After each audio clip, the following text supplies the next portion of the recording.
Good afternoon, everybody. Yes, I know I had the morning show start window up. It wasn't intentional. I'm going to give this a couple seconds because I never pay attention to what the actual lead time is for the opening credits and everything. So I'm going to give it a couple seconds here, give people a chance to get the alerts, and then you can jump on. Man, because I got some stuff to talk about today. I wasn't intending to, and sure enough, this morning, right after our show, I said, man, about 20 minutes after I leave, Games Workshop on the community page is going to sit there and start updating everything. And sure as you know what, they did. Kind of upset about that. I'm not going to lie. Kind of upset about that. But it's the nature of the beast, there's no set time that they've said, hey, we're going to update the page at this time on these days, just like they didn't say anything about wanting to, or they would update FAQs on this specific date this many days or weeks after a release. So not a big surprise. I'm not sweating it too much. I'm still waiting to see if I can figure out this whole watch myself streaming on Twitch on my phone. So I'm going to be looking back and forth to make sure it's working. All right, so I was going to talk about Fulgrim, and I still am.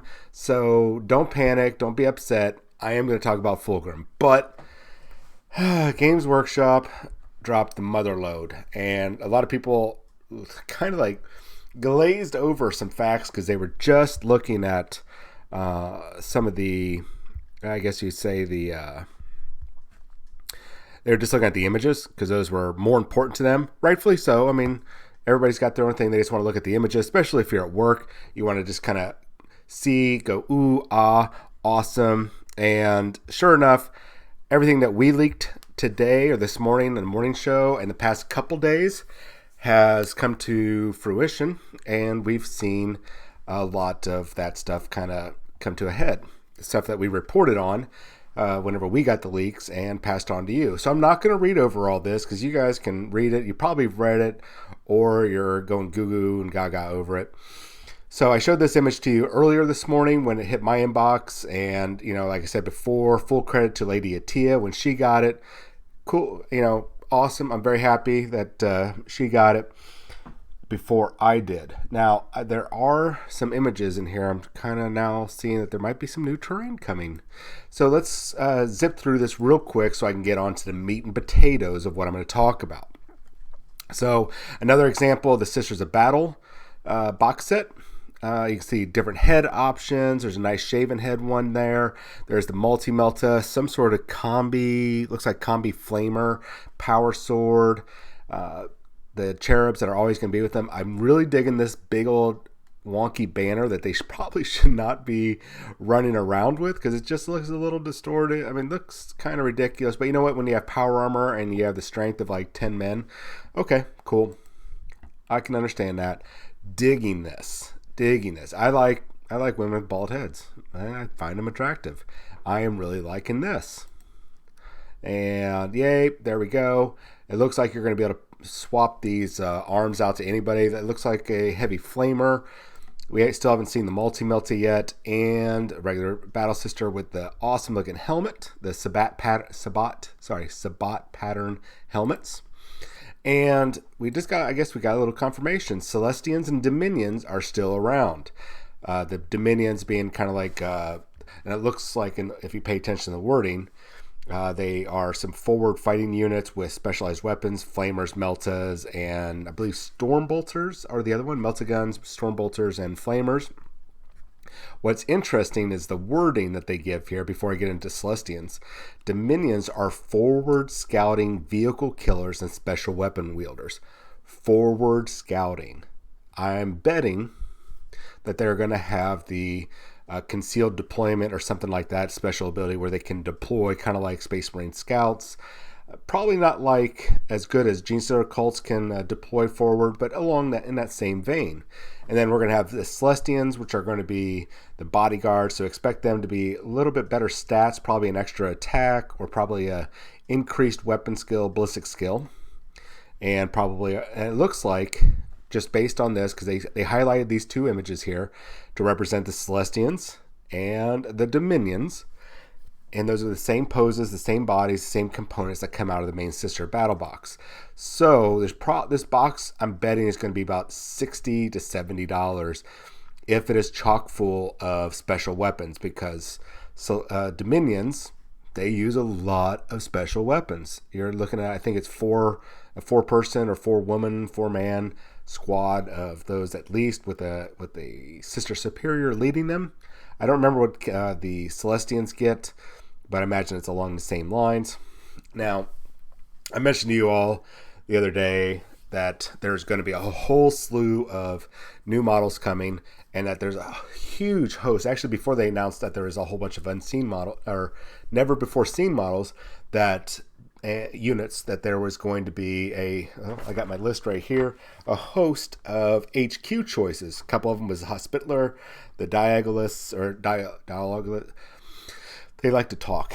New Banner Bearer, Prioress, or Palatine was going to be there. And man, sure enough, we're getting them. I'm not going to highlight these because I've got a different little layout I'm going to do in just a moment. And then we're going to get to Junith, Erutia. So there's a couple things I want you guys to pay attention to. And actually, I'm just going to get into the little show that I was working on. We're going to hide that, and we're going to do this. So let's start with her. So in the description, they start talking about her being this great general. She's a named character with the Ebon Chalice, I believe. It puts her on par with like Space Marine captains, maybe even almost like chapter master level type of importance and capabilities. Now, besides the fact that she's riding around on this, and like I said, I will kind of cover the things. I mean, it's a magnificent centerpiece. She's the Canonist Superior of the Order of Our Martyred Lady. Sorry, there we go. She's basically going around on this big floating pulpit with a massive Aquila on the front and skeletons holding heavy flamers on the bottom. If you don't want to drop everything. Okay, so really cool. I didn't put in these other images, but I should have. This is going to be an awesome model. Now, she's not super action posed. She's kind of very prim and proper, standing there, and looks like she's starting to do her preaching, holding her staff of office, that sort of thing there. This model is going to be badass.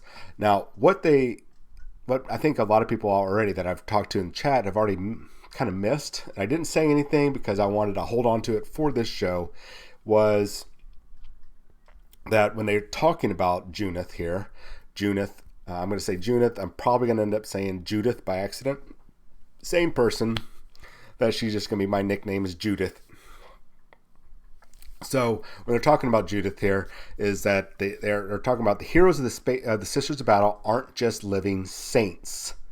They don't just have a living saint, Saint Celestine, the most well-known, living saints. So if you read the Sabbat Worlds Wars following Gaunt's Ghosts, and if you're familiar with the Tanith First and Only and Gaunt's Ghost series, you'll know that I want to say around book 6 or 7, they encounter a living saint that actually heals some of their people in this when they're like baptizing people in this giant steam bath and everything.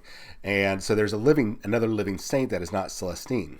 So there are multiple living saints. We have the history to back it up.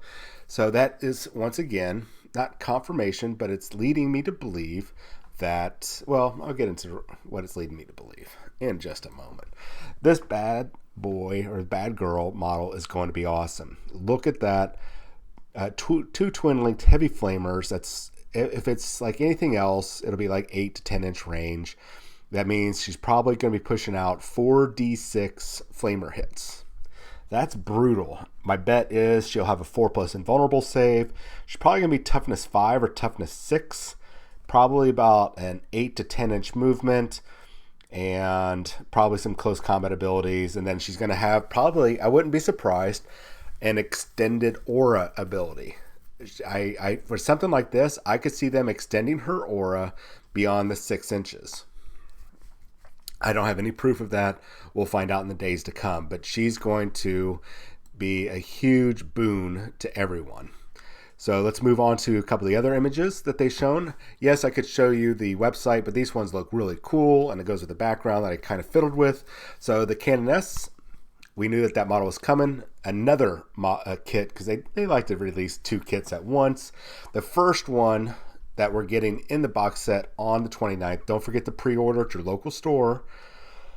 It really helps out your local stores, and you're not going to be able to get your hands on these models until 2020. So get your hands on them during the pre-release or the pre-order and on Black Friday. Don't miss out if you really want them. So we knew that there was going to be, well, we didn't know, but it was safe to assume that there was going to be another Canoness model. I didn't think that they were going to leave us with just that one that comes in a box. In fact, the way I look at it is that one is their initial design, and it was probably their test run, and it was such a good test run.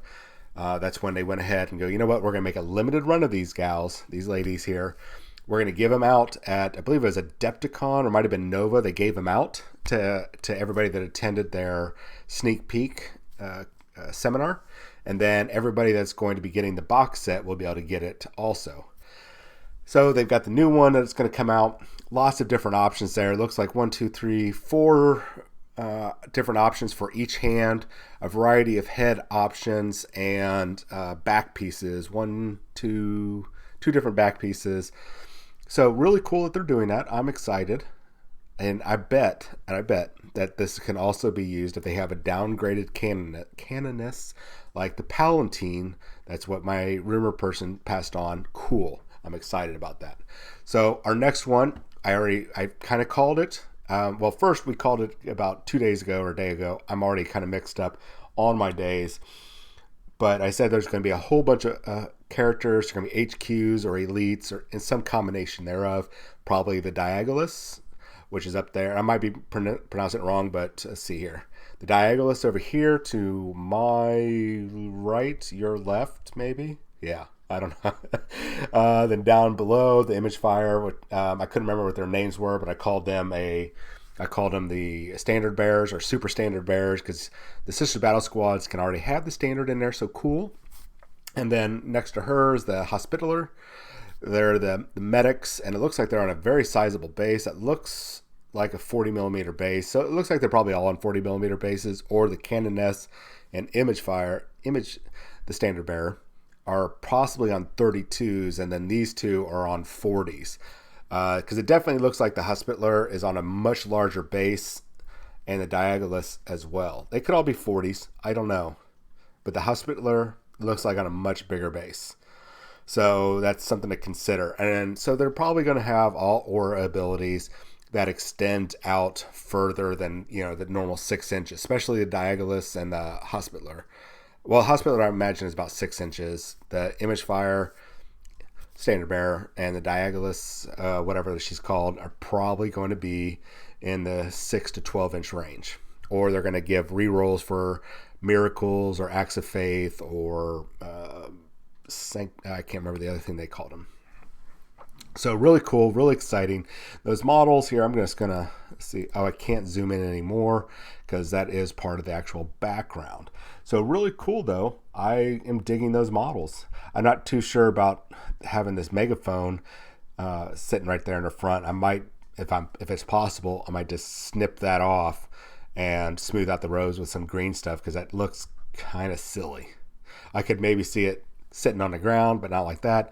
The Standard Bearer in the bottom corner, bottom right corner, heck yeah, that is gloriously awesome. She looks really awesome. I love how that hood is pulled over the top of her head. It really gets kind of an old battle nun or old nun type vibe.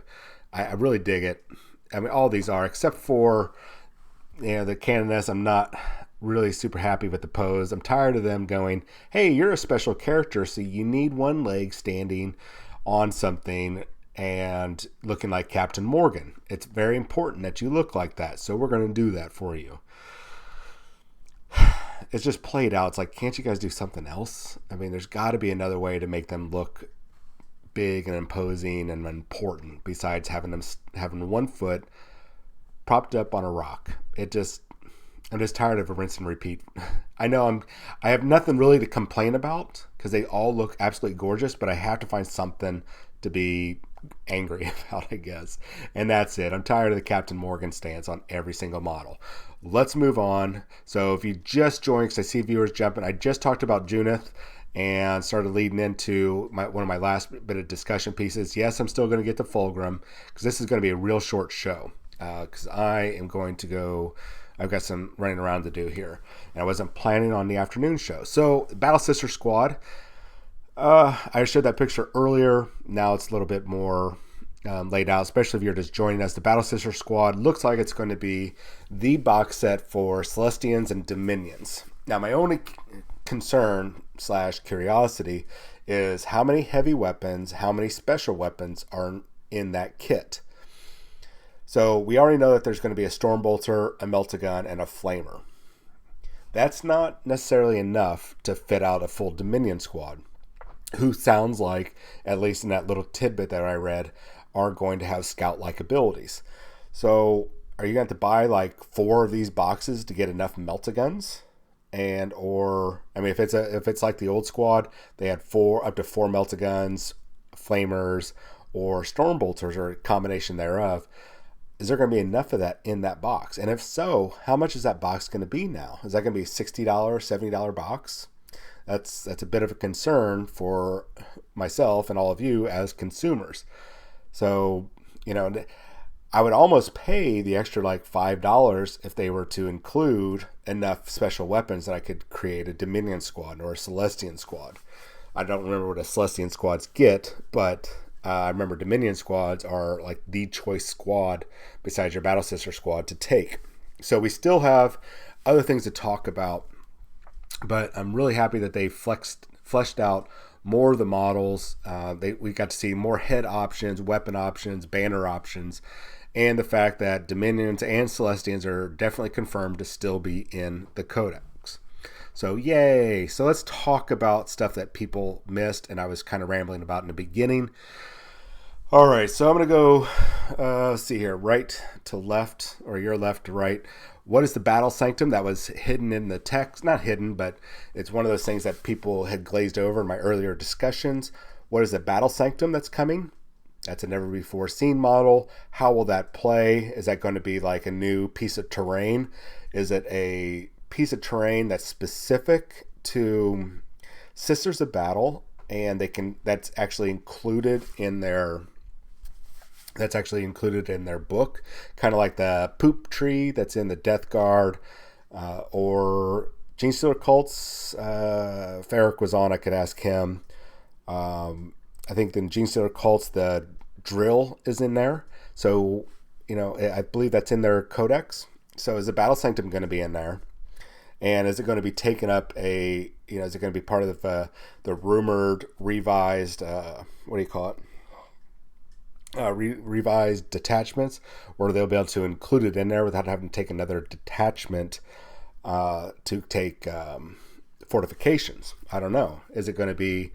I don't know. It's an odd thing, but I'm excited about it because I like the terrain, and if it's a component that actually boosts Sisters of Battle and it's actually going to have a nice battlefield role, cool, we're going to use it. And it also mentioned not just living saints, as in not saint singular, saints plural. I mentioned the other day, one of the rumors that I had was given from a fairly reliable source is that we're going to see a generic living saint, and they didn't confirm it, but the terminology they used when they were talking about the HQ choices of the famous people was that the Sisters of Battle don't just have living saints.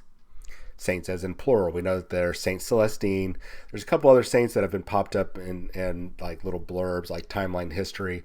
We know that there was the living saint in the Sabbat worlds for the Tanith First and Only, or Gaunt's Ghost, if you're more familiar with those books. And there is a lot of information coming up right now. A lot of books are being released about the Sabbat worlds. So we might be seeing a generic living saint, or maybe some named ones. This is really cool, and I'm hoping it'll be very similar to the Satan Shard over the Necrons, because this will give you some really cool options. It might not be as good as, say, Saint Celestine. I mean, she's still good. She's still very, very good, and who knows what she's going to be like with this army. So having a generic one would probably be, a little bit more scaled down, but it could be scaled down, a little bit more inexpensive, and by those two scales and being inexpensive might end up being a bigger boon to your army, because not all the Saints actually run around with wings. I think Saint Celestine is technically the only one I've ever seen with wings or the ability to fly or even heard about. Everybody else just walks around, gets in a rhino, drives around. So I don't think we'll see big flying winged, either whether it's mechanical wings or actual wings. I don't think we're going to see that. But we will see some sort of magnificent model, a nice centerpiece model. And then who or what is the Zephram? That was another one that they kind of slid in there today. And we knew that there's a whole bunch of models coming. We knew that. And a whole bunch of new units that we've never seen before. So I'm going to be doing my due diligence. And while I'm talking about this, actually, I'm going to look up Zephram, so that we might actually have seen something. Games Workshop tends to like to talk about things in their novels that most of us don't even pay attention to. And like a couple examples, they've put out some Dark Angel books back in the day, I think 6th or 7th edition. And throughout that book, man, it was just chock full of, hey, here's all of our new snazzy units. You guys are going to love this.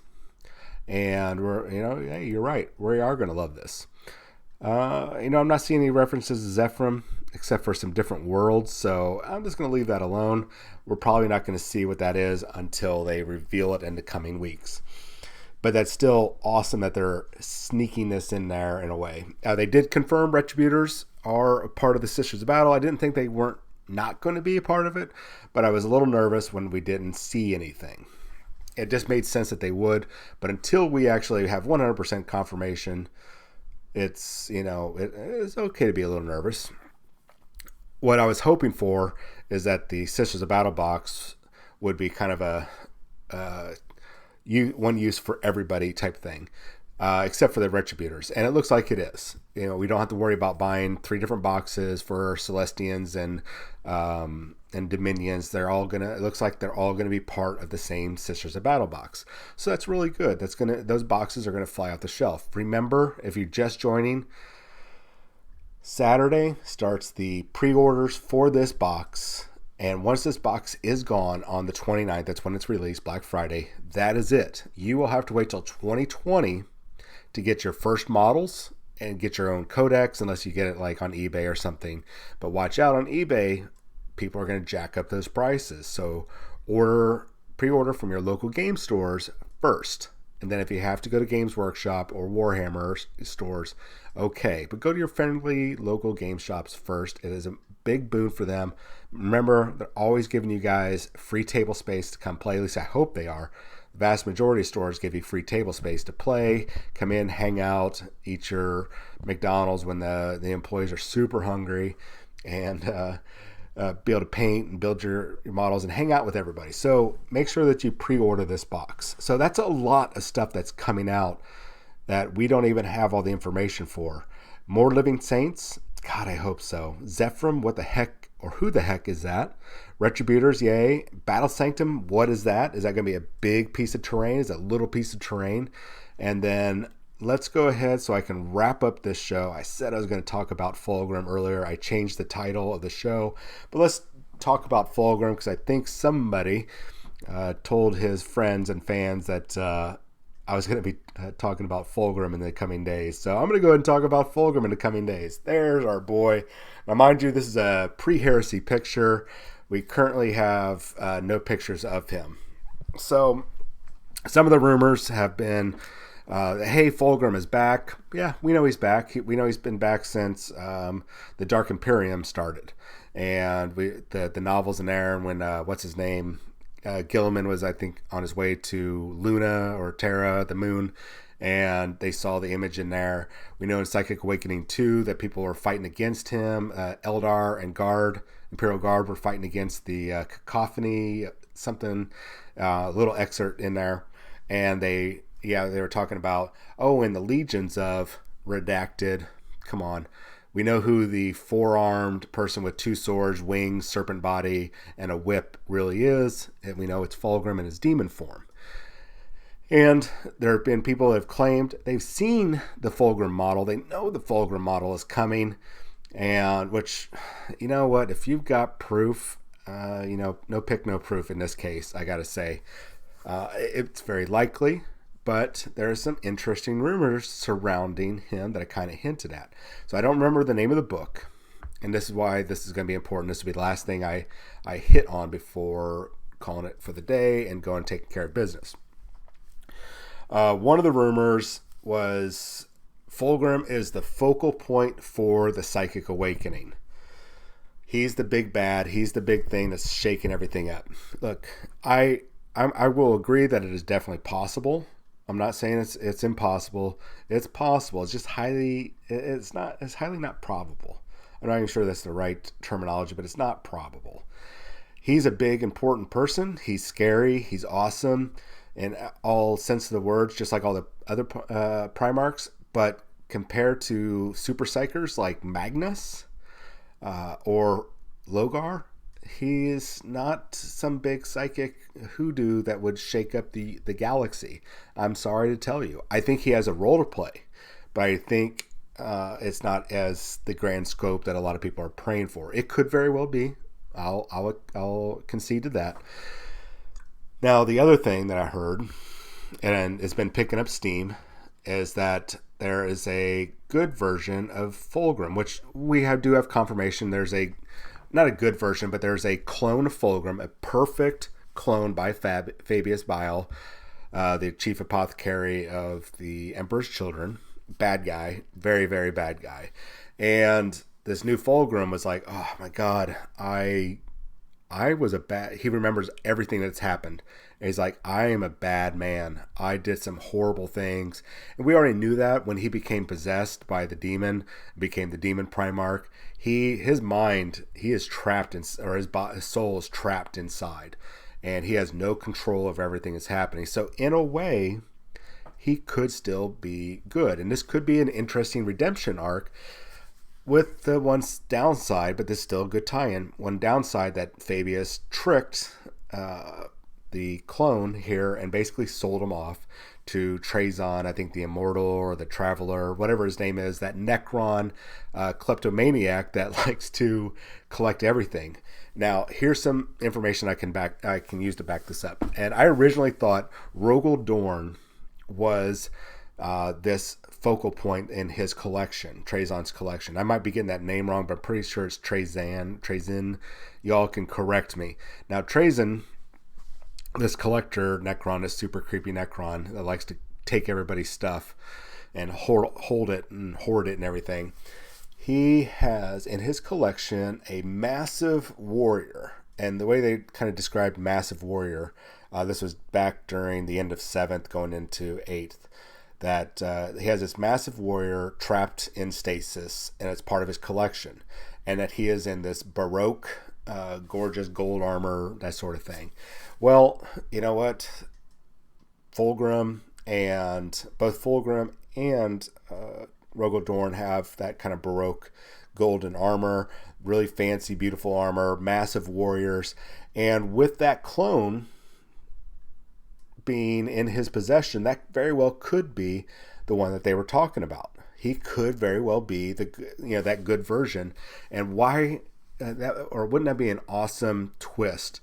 That hey, here is the next Psychic Awakening book. I don't know, 5, 6, 7, 8, because 4 looks like it's going to be Dark Angels and or Space Wolves and or Thousand Suns.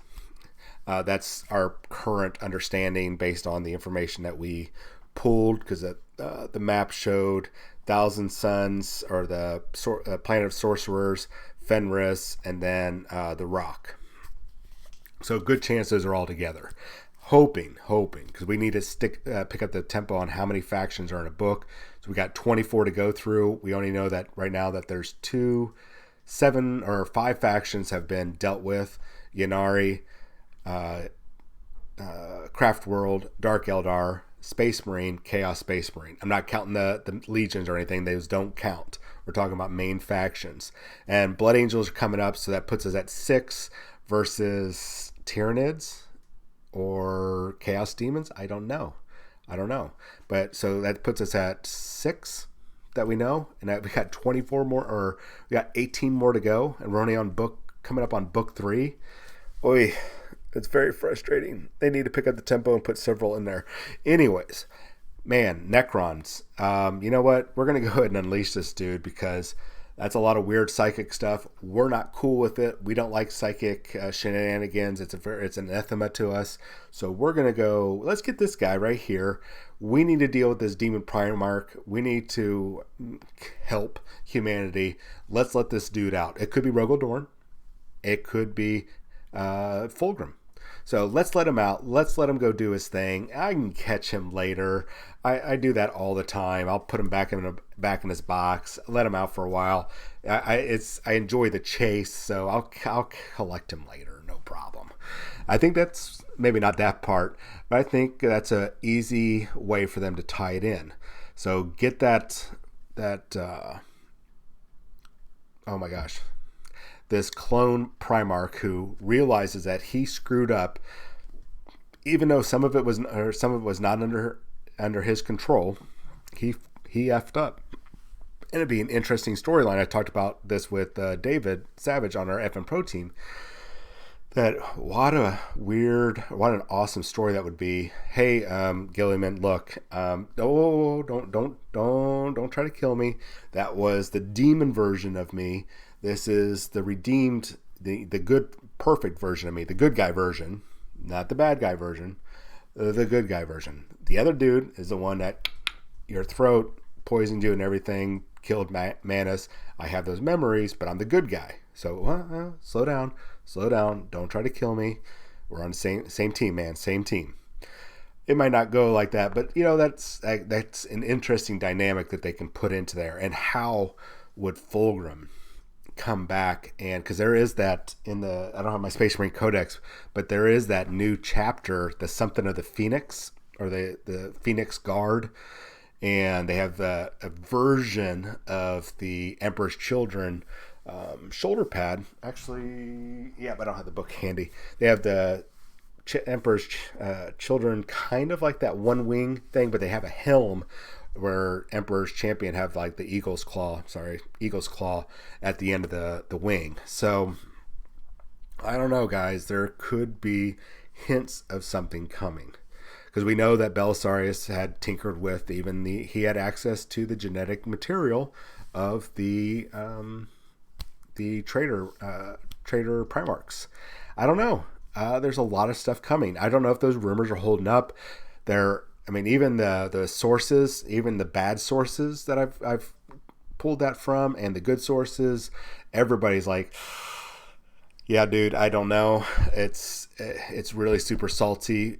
There's a certain sort of sense to everything, but we have to really treat this one with a bit of salt. Now we're starting to get slowed. We're starting to get a little drip fed some information as Psychic Awakening goes along, and I suspect we're going to get more with this next book. Actually, the Psychic Awakening 2, we should get it'll probably be just a couple lines or a little sidebar or something like it was in Psychic Awakening 1, the Phoenix Rising.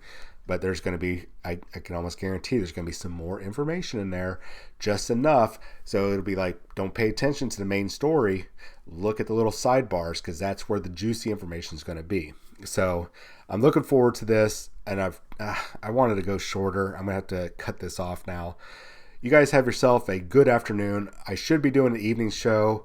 We'll see. That allergic reaction I've had to tomatoes. I just foolishly finished off a bowl of chili, not thinking that I was already kind of suffering from this.